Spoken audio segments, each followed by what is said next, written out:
Hi, and welcome back to the wonderful world of the scientific hypothesis. My name is Brad Alger. In previous videos, we described the scientific hypothesis and covered several related issues. But it's time to grapple with a central question of just what's so great about having a hypothesis in the first place. In the next few videos, I'll consider this question from several points of view, and I'll make the case that creating a scientific hypothesis is an excellent way to improve your scientific thinking.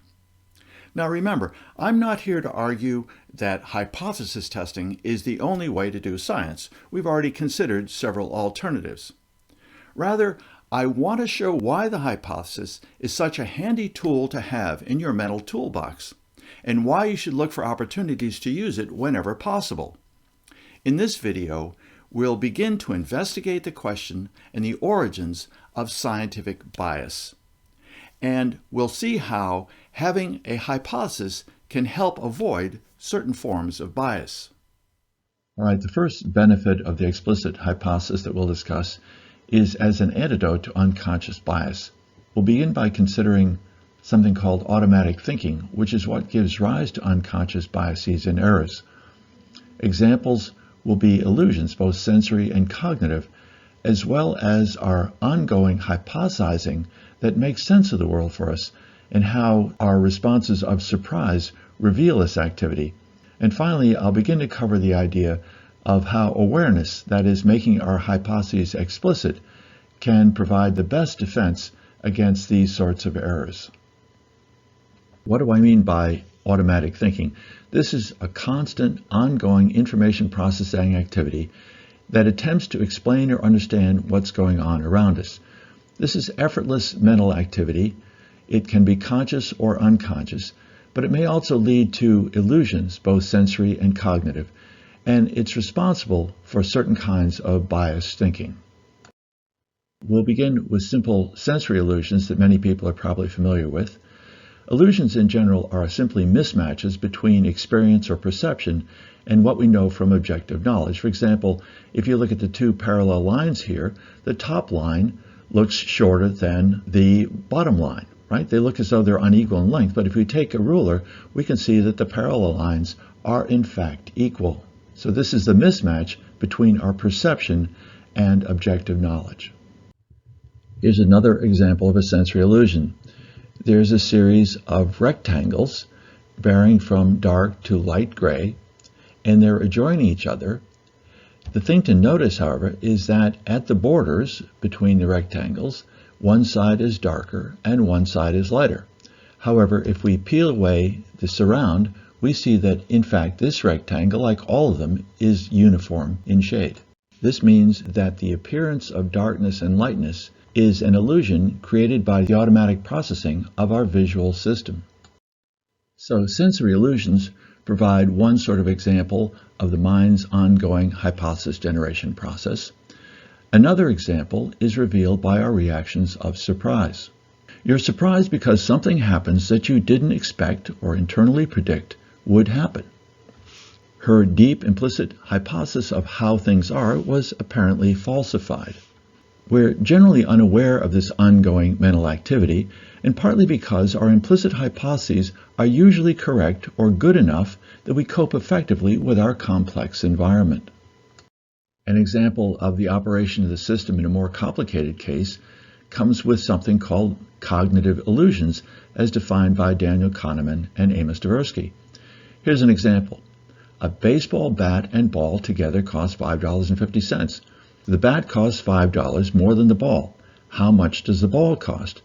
Well, the initial impression that many of us have is that the ball must cost 50 cents. It seems to leap out from the problem itself. But this, in fact, is incorrect. As a little bit of algebra will show, the ball must cost 25 cents if the bat is to cost $5 more than that, and together they cost $5.50. The strong impression that we had that the ball would cost 50 cents is an example of a cognitive illusion. A more natural illustration of something that's been considered a cognitive illusion is called the Linda problem, also from Kahneman and Tversky.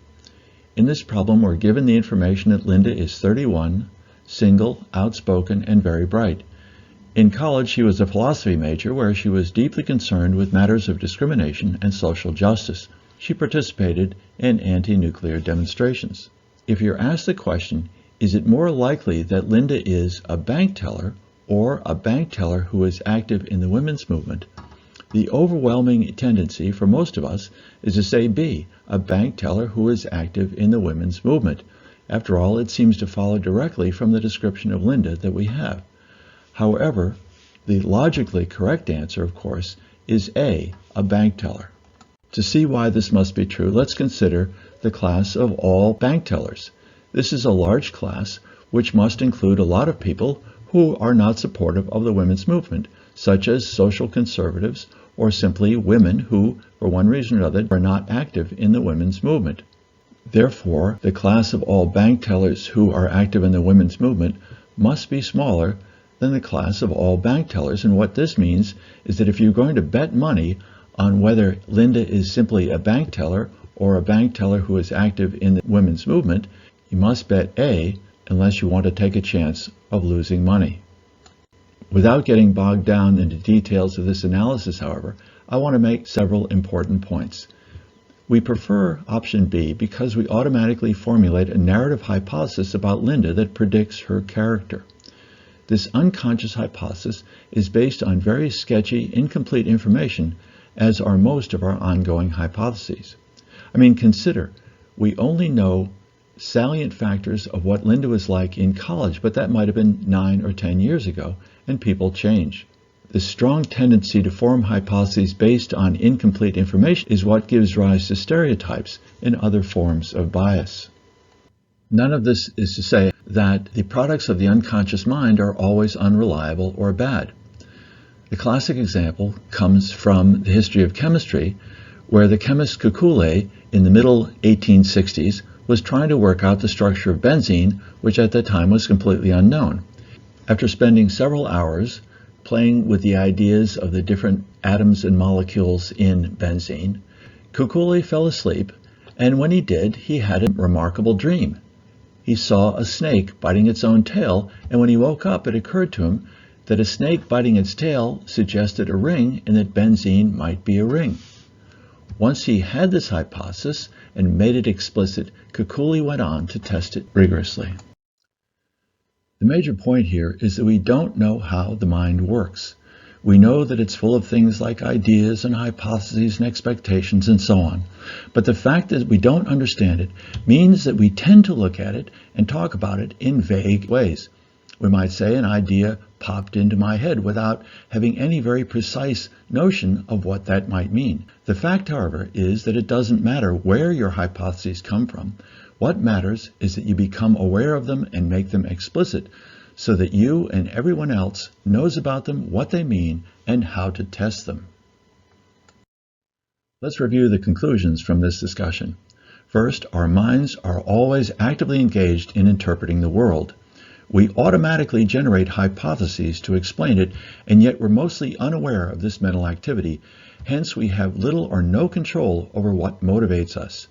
Explicit hypotheses create awareness and resist unconscious bias. So this ability to help us resist unconscious bias is the first major benefit of having an explicit hypothesis. In later videos, we'll consider some others. Thanks for watching. Remember to give it a thumbs up if you like it and subscribe to hear more.